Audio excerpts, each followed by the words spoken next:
আসসালামু আলাইকুম ওয়া রাহমাতুল্লাহ। আচ্ছা, বহির্বিভক্তকারী বিন্দু, অন্তর্বিভক্তিকারী বিন্দু ছিল আগের ক্লাসে। এবার হচ্ছে বহির্বিভক্তকারী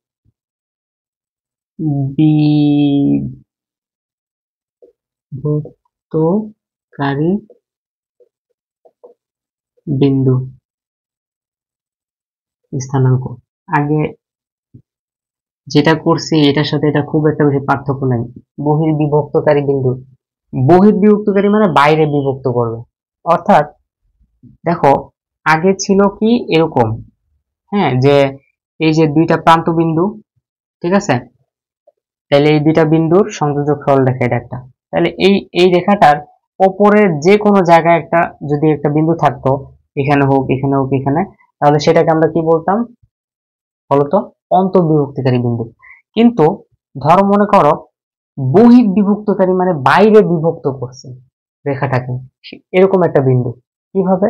দেখো, এই রেখাটাকে ধরো আমি এই অবধি টানতে পারি না, টেনে লম্বা করে দেখি একটু, এভাবে চিন্তা করো তো, এইভাবে একটু টানা লম্বা করলাম, ঠিক আছে।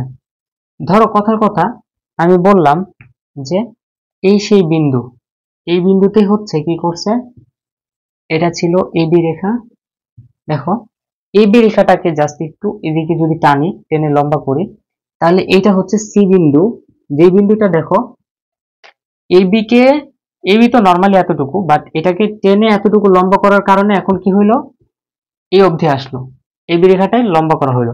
এখন দেখো তো, সি যে বিন্দুটা আছে সেটা আসলে এবি রেখার ওপরে আছে না? আছে।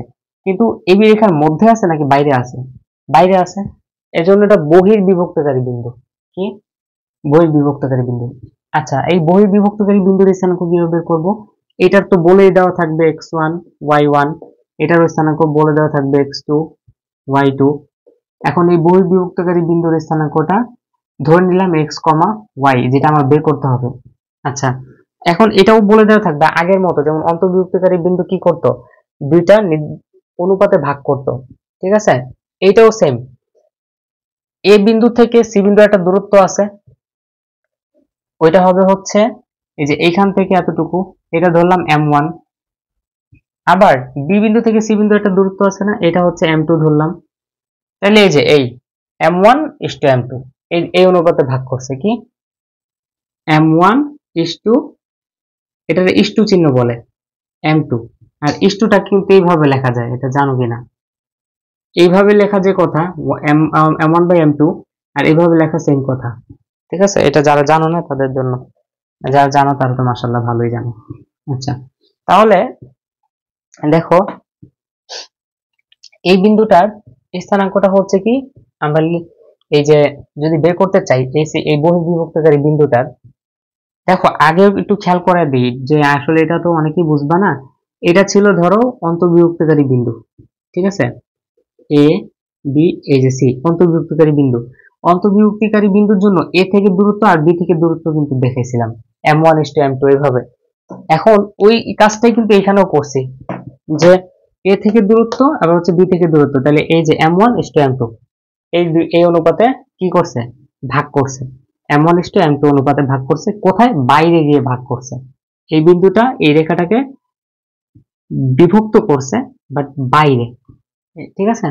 এখন আসো, যে এই বিন্দুর স্থানাঙ্কটা কিভাবে বের করবো, তাহলে এই বিন্দুর এক্সটা বের করব, ওই ভাই সেম ফরম্যাট, হ্যাঁ, m1 m2 লিখবা, আবার সেম y এর জন্য m1 m2 লিখে নিলাম। এখন একটু পার্থক্য হবে, আগেরটা ছিল অন্তর্বিভক্তকারী, কারণ হচ্ছে এবির মাঝখানে কোনো একটা বিন্দু যদি থাকে, যেটা হচ্ছে এবি রেখাকে মধ্য থেকে, ধরো এই যে এখানে একটা বিন্দু দিলাম, এটা কিন্তু অন্তর্বিভক্তকারী বিন্দু হয়ে যাবে, বাট এটা এবির রেখার বাইরে ছিল, বহির্বিভক্তকারী বিন্দু। তাহলে সেটার জন্য স্থানাঙ্ক বের করতে গেলে এই ফরম্যাটটা লিখলে, যেহেতু অন্তর্বিভক্তি না বহির্বিভক্তিকারী, তাহলে আগে ছিল দেখো তো অন্তর্বিভক্তির সময় এখানে প্লাস ছিল, প্লাস, কিন্তু এখানে এখন মাইনাস দিব, এখানেও মাইনাস দিব, আর নিচেও প্লাস ছিল, মনে করে দেখো আগের ক্লাসে। তাহলে এটা কি হবে, নিচেও m1 মাইনাস m2, ওই যে m1 প্লাস m2 ছিল অন্তর্বিভক্তিকারী বিন্দুর জন্য, আর বহির্বিভক্তিকারীর জন্য জাস্ট মাইনাস হবে উপরে নিচে।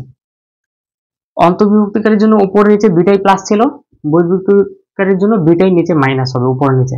আর দেখো ওই যে সেম আগেরটাই কনসেপ্ট, যে m1 যেহেতু ও x যেহেতু বের করতেছে, তাহলে এখানেও x হবে, এখানেও x হবে, বাট এটা m1 তাহলে x1, m2 সরি m2 এটা x1, m1 x2 হবে, সাথে বসবে। আবার m2 এর সাথে এটা যেহেতু y বের করতেছে, তাহলে এখানেও y হবে, এখানেও y হবে, কিন্তু m1 এর সাথে হবে কি হবে, y1 টা হয়, আর m1 এর সাথে y2 হবে। বাস হয়ে গেল, এই হয়ে গেল এই বিন্দুর স্থানাঙ্ক। এটাও প্রমাণ করা যেতে পারে, কিন্তু সহজেই আসলে শিখে নিলেই হয়, এমন না যে এটা অনেক প্রমাণ করে আমার শিখতে হবে। একটু এইভাবে মনে রেখে আমরা শিখি, তারপর দরকার হলে প্রমাণও শিখলাম। এতটুকু। আসসালামু আলাইকুম।